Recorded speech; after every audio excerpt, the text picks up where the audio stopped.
Hi all, Martyn Flick and Feathers again today.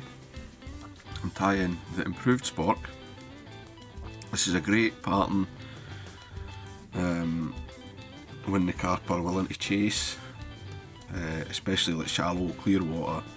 If they're used to eating crayfish or some kind of shrimp.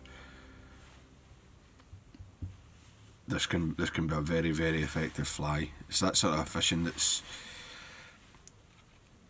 that you love to get with the carp, where it's like it's almost like bone fishing. As always, I'll put a materials list in the description, along with a link to the Patreon page for anybody that wants to support the channel, get access to the members only content, and be entered into the giveaways. You can also subscribe, hit the bell button so you get notified of the new videos. That's all, appreciate it. So I've got my hook and my vise. This is a size 6 TMCO 2457, the heavy wire curved hook. Plenty strong enough for your carp in this size. And I've just started some brown thread. This is Uni 80 Camel. Going to come round to a point sort of slightly past where the barb would have been, and then I'll come back up to the front of the fly, and I will tie in the weight, which in this case is a bead chain eye. Now, in the original Spork, the eyes are right up against the hook eye. I don't like that. The fly will be more stable if you move it back a wee bit, right? So I call this the improved Spork because I've made some changes to John Barr's original Spork pattern that I saw. I mean, I don't know if the pattern I saw was really the original either, but the changes I've made, I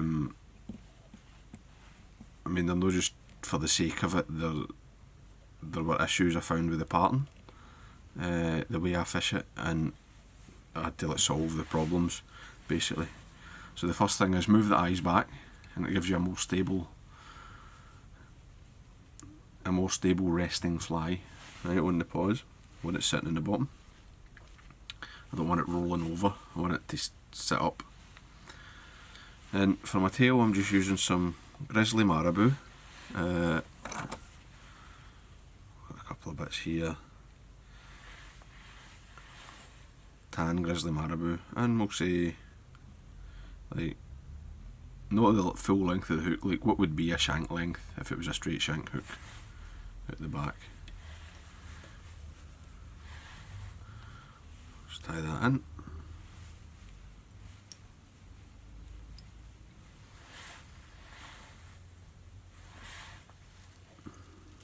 Maybe a wee bit long, so we'll just pull it back in a bit. There we go, that's fine.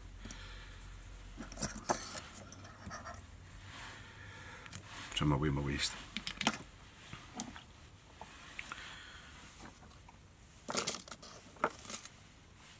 The rib is any wire you want. Some small gold here, that will do me fine.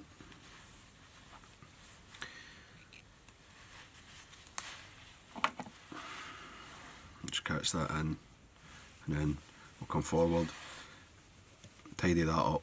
And then I'm going to take another pass through the bead chain, because this really helps to secure it. Once you've got all that, the torque of the thread, or the grip of the thread on the up and down the shank, it really solidifies things when you do that. I'm just using these like medium round rubber, barred rubber. One length will do it, and I'll just cut it in half. Now, this is an exchange really in the pattern for me. I've moved the legs.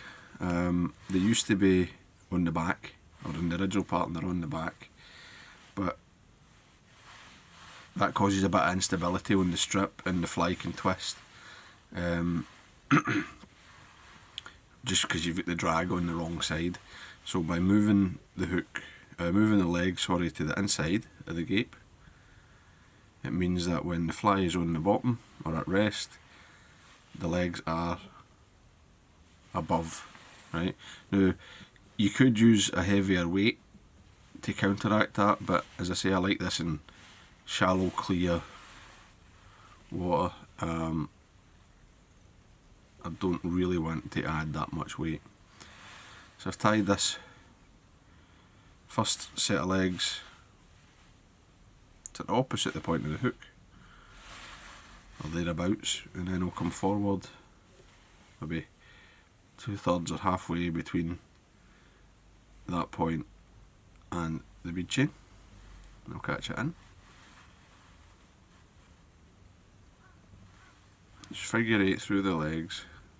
You're probably going to move them anyway as you're tying the rest of the fly.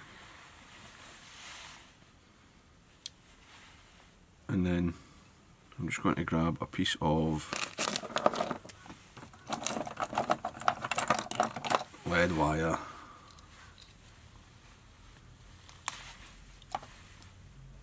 just to control these legs. That just makes your life much easier when you're trying to dub the body. Just as you would normally do with thread, if you were like winding a chenille. So it just gets them all out of the way. And then using this TMCO pellet dubbing, it's called. It's quite a shaggy, semi-translucent dubbing with a wee bit of sparkle. I like the fly to be quite translucent, and this is the other change, right? The original Spork was tied with cactus chenille, which gives you a wee sparkly body, but this is like, it blends in with it looks like something that's trying to blend in with the bottom. And also when you dub it quite heavily and brush it out into the hackle, and you increase the surface area, which can help get you a nice soft landing. You know, when you're really looking for a delicate presentation, you might be casting quite close to a fish.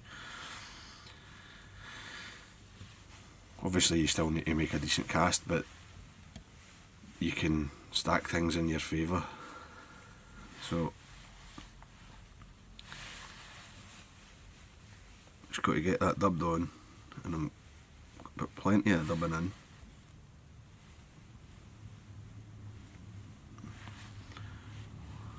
When you get to your first set of legs, you can release them.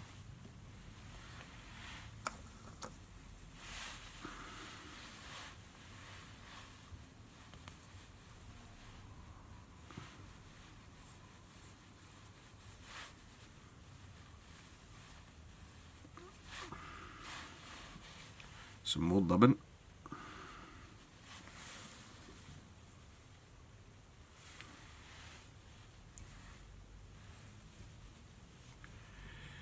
Could be a wee bit fiddly getting round the legs, but once you get them,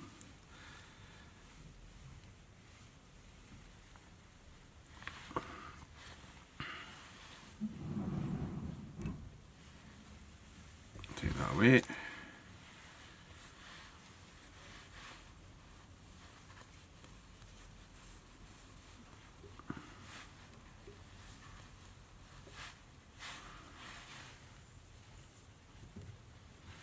And just build up this body.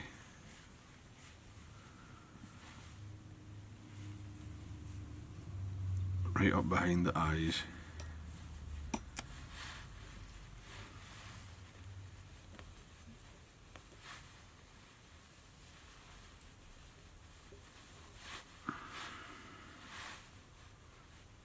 stretch that a wee bit because I'm going to figure eight through the bead chain.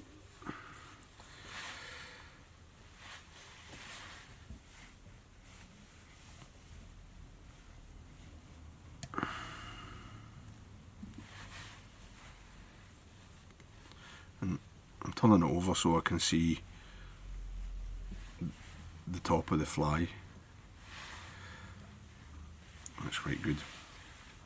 Now the hackle, I like a Grizzly soft hackle. Use one of these, the Chickaboo or Grizzly soft hackle and Chickaboo pelts. This one I've got is quite they're quite hackly rather than, there's not as much Chickaboo, and some of these on the pelt are ideal. They're nice and you get quite a long hackle with lovely soft fibres. And I don't mind if the hackle's oversized. Well, that's quite good. I can let it be, quite happy to let it be a wee bit long. I'm going to strip that. I'm leaving a bit of the really soft fluff.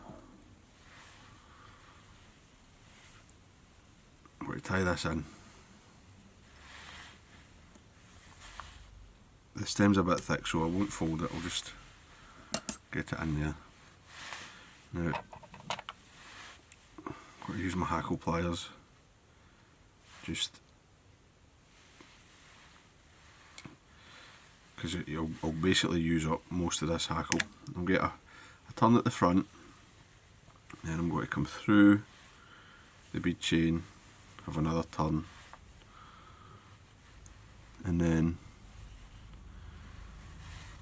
up between the legs.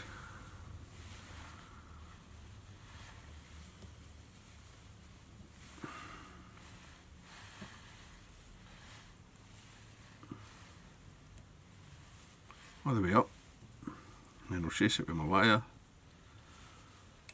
catch it in, I get a full turn at the back, and then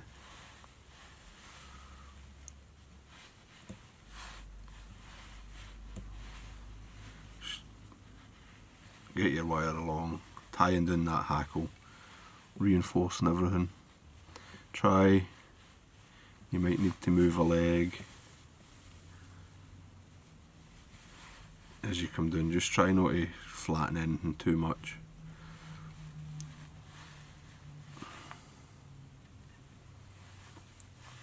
Tie off.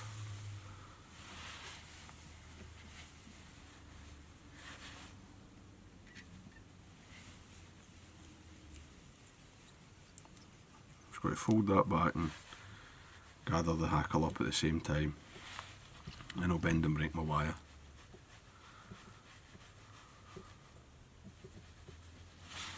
There we go.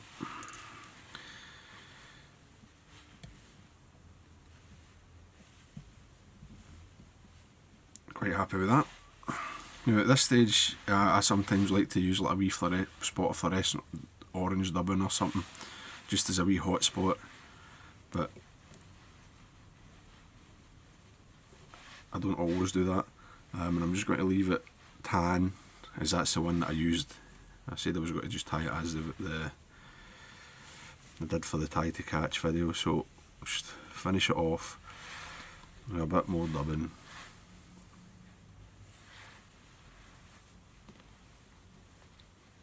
And this, I mean, this fly also, I mean, you'll catch smallmouth bass on this in the rivers as well.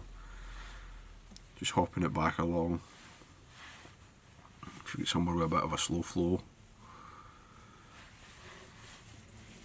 And just whip finish. And again.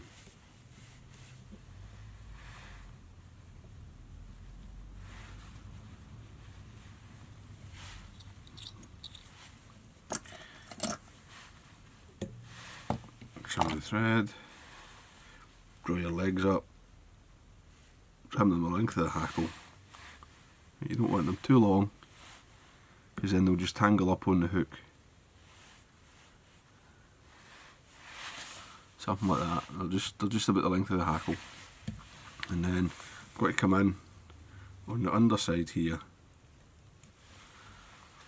and just trim that away. Again, this is just all about keeping the fly the right way up.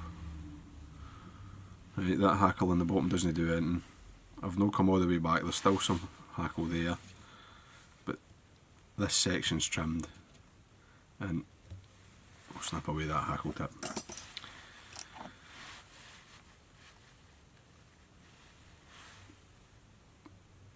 Got a varnish on the hook finish. Clean the eye, and then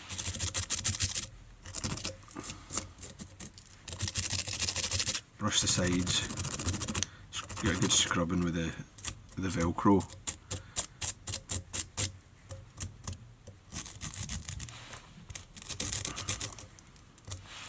Pull all that dubbing out into the hackles.